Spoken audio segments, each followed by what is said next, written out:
He wanted Africa to stand tall, to control its own destiny and its own money. Muammar Gaddafi wasn't just Libya's leader. He was a man with a vision that terrified the West. A vision of a United States of Africa, with one government, one military, and one currency backed by gold. But when he tried to make that dream real, the world turned against him. This is the story of Gaddafi's dream for a united Africa, and why it got him killed.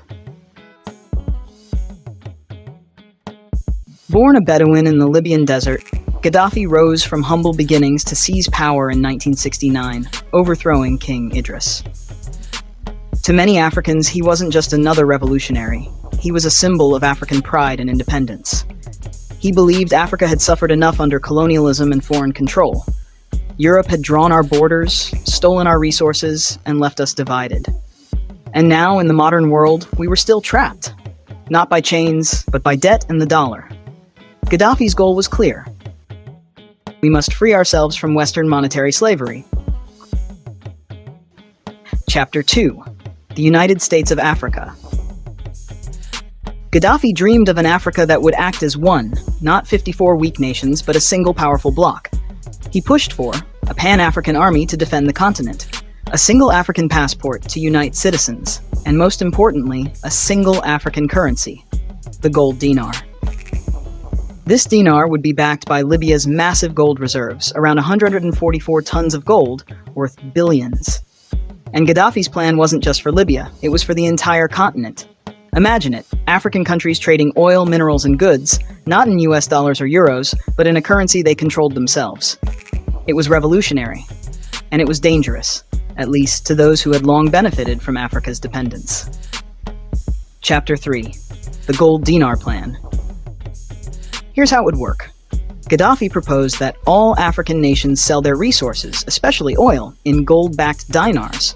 That would mean no more petrodollar, no more IMF control, no more Western banks deciding the fate of African economies. If the plan succeeded, Africa would rise as an economic superpower, free from the grip of Western finance. But that's exactly what made it a threat. Western powers, particularly the United States, France, and the UK, depended on the global dominance of the dollar and the euro. If African nations started using gold-backed money, it could collapse the demand for the dollar, and with it, Western economic control. Chapter 4. The Fear in the West.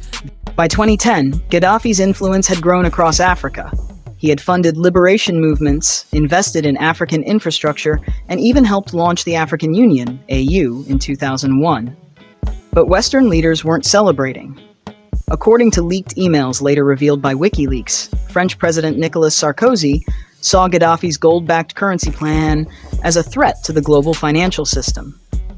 In one email, it was claimed that France wanted to secure Libya's oil, protect French influence in Africa, and stop Gaddafi's vision of African financial independence.